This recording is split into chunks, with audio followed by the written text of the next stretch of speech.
Oke guys, jadi hari ini kita akan bahas duel bank digital. Dan seperti yang kalian bisa lihat, kita akan bahas Bank Arto, BBYB, Bank, dan Agro.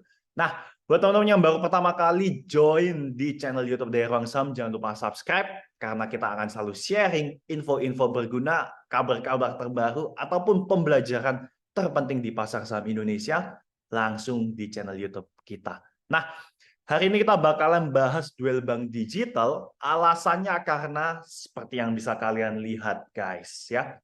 Bank digital itu udah minus parah banget ya. Bank minus 44%, Agro minus 77%, BBYB minus 80%, dan pionir dari bank digital yaitu Arto minus 82% guys. Nah, di sini akhirnya tim Ruang Saham itu berpikir mungkin kita butuh membahas bank digital karena minusnya udah parah, mungkin bisa kasih cuan buat teman-teman. Ya, ingat ya, ketika harga sahamnya udah turun dalam, bisa dikatakan mungkin masih banyak fear di bank digital, kita coba analisa. Oke? Kita akan langsung masuk aja di keempat data yang udah kita cari, yaitu untuk Arto, BBB, Bank, dan Agro. Dan seperti yang kalian bisa lihat, teman-teman, net interest income di titik pertama, guys. Ya, buat kalian yang nggak tahu, ya, pendapatan utama dari perbankan yaitu pasti bunga. Nah, net interest income ini yang akan mewakili angka-angka buat keempat bank ini. Ya, yang pertama yaitu Arto, dan dua poin yang teman-teman harus perhatikan di sini yaitu monthly change dan untuk monthly on monthly sama year on year di sini ya. Kita kotakin. Nah, kalian bisa lihat untuk Arto sebenarnya kalau kita mau bandingin month on month-nya sebenarnya dia minus. Ya, tapi secara year on year dia bagus. Ya, kalian bisa lihat year on year-nya naik untuk Arto. Ya. Nah, teman-teman harus perhatikan data ini adalah 5M23, artinya data 5 bulan terakhir di tahun 2023. Berarti ini data untuk bulan Januari sampai bulan Mei tahun 2023.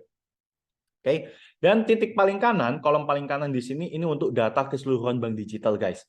Bank digital itu bukan cuma ada 4 emiten ini. Mungkin kalian juga kenal BBHI, Baca, ataupun BABP. Tapi sebenarnya saya rasa data ini udah cukup lengkap. Ya, dengan 4 bank ini aja udah cukup oke. Karena memang beberapa bank digital itu ketika dropnya udah parah, likuiditasnya itu jauh menurunnya, guys. Nah, kalian bisa lihat kayak bank ataupun agro ini aja kita rasa sebenarnya likuiditasnya itu udah kurang banget ya. Nah, Arto sama BBB ini yang kita rasa likuiditasnya itu sebenarnya cukup bagus. Oke? Nah, kita cek angkanya dulu deh. Kita cek angkanya dulu. Di sini angkanya yang paling oke secara year on year itu ada di bank. Naik 751% loh guys. Ya. Kemudian yang kedua yaitu di BBYB dan yang ketiga yaitu di Arto. Ya. Monthly change-nya minus tipis, it's okay. Ya, it's okay.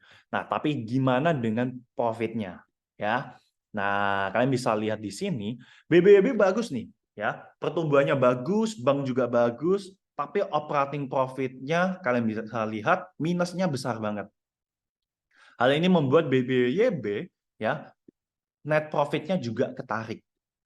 Ya, kalian bisa lihat di sini. Ya, net profit-nya langsung ketarik minus. Ya, baik secara year on year langsung ketarik minus. Ini yang kurang oke dari si BBYB. Nah, bank juga sama. Ya, net profit-nya langsung ketarik. Agro ada tapi tipis akhirnya net profit-nya. Nah, salah satu emiten yang saya rasa memang cukup oke dan bisa membuktikan profitnya yaitu Arto, guys. Ya kan bisa lihat Arto masih bertahan hijau ataupun profit. Di mana kalau kalian perhatikan di sisi paling kanan, bank digital itu secara sektoral masih minus. Minusnya parah. Ya, minusnya juga masih parah. That's why Arto sebenarnya meskipun penurunan sahamnya paling dalam, tapi sebenarnya kinerja dia kalau kita mau bandingin sama yang lain itu paling oke. Ya, cuma memang sektornya lagi gak mendukung. Ya, secara sektoral dia masih belum terdukung. Cuma kita rasa ada potensi yang cukup baik dari Arto. Oke. Nah, secara angka kita udah lihat, jadi next-nya kita akan langsung masuk di chart.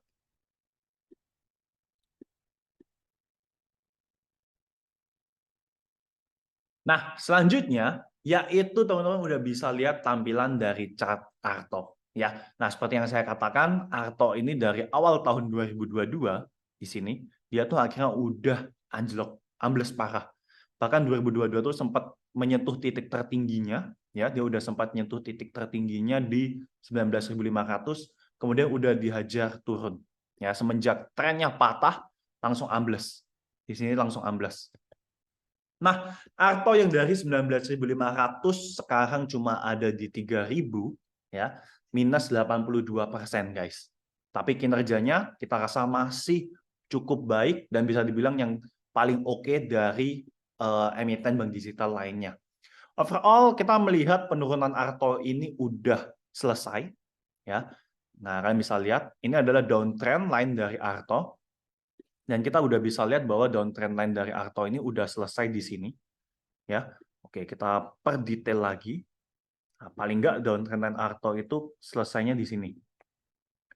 Nah, akhirnya dia bisa bikin sideways dan keluar dari zona downtrend. Ya, confirm keluar dari zona downtrend dan memulai yang namanya reversalnya. Nah, waktu itu tim Hwang Sam sempat masuk, kita sempat entry Arto itu di zona ini 2570, 2580. Kita sempat ajak teman-teman entry juga karena memang kita lihat dia punya target untuk nutupin gap-nya di 3.300, guys. Oke. Nah, 3.300 udah tertutup, kita juga udah keluar. Sekarang kita ngelihat kembali si Arto ini kok koreksi, ya kan? Nah, mungkin ada kesempatan untuk entry lagi. Nah, kali ini tim Hwang Sam melihat kalau memang Arto ini besok masih bisa melanjutkan penurunan ke zona 2.900, tetapi syaratnya adalah dia tetap harus bisa bertahan di atas garis trendline biru ini. Ya, ini bisa jadi salah satu momentum yang baik buat teman-teman entry. Oke. Tapi kalau dia jebol di sini, maka teman-teman harus buang. Kalian harus rela buat cut loss.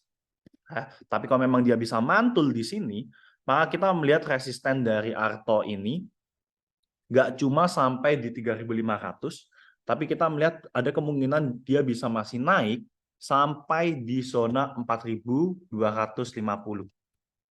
Oke, yang dimana kalau teman-teman bisa entry-nya pas 2.900, nih target profitnya akan sebesar 46%. Risk-nya kecil kalau jebol. Ya, kalau jebol. Paling nggak kita nggak taruh, kita nggak letakin persis lah. Kita letakin di 2740 deh. Sekitar 5%, yang dimana risk berbanding reward-nya sebesar 1:8. Oke, cuma akan ada beberapa resisten yang harus dilewatin dulu nih. Nah, dua titik ini akan jadi resisten yang cukup kuat. Ya, ini akan menjadi dua resisten yang cukup kuat. Oke, tapi meskipun dia udah mencapai resisten pertama, ini juga masih lumayan loh guys, 20%. Dia masih berpotensi buat dapetin 20%. Oke, jadi menurut kita Arto cukup oke, punya prospek yang cukup bagus. Ingat, kalau memang besok masih ada penurunan bisa manfaatin masuk. Tapi kalau sampai dia jebol garis trendline biru ini, maka udah wajib keluar dari Arto. Oke, ataupun jangan beli dulu buat Arto. Oke, nah buat teman-teman yang baru pertama kali join, ingat tetap do your own research ya. Kalau memang kalian setuju dengan pendapat kita, bisa kalian analisa ulang dan bisa kalian praktekkan. Tapi kalau menurut kalian tidak setuju, jangan ikutin kita. Oke, thank you for watching. Jangan lupa buat teman-teman yang merasa video ini bermanfaat, kalian bisa like, subscribe, ataupun share video ini ke teman-teman kalian. Thank you for watching. See you on the next video.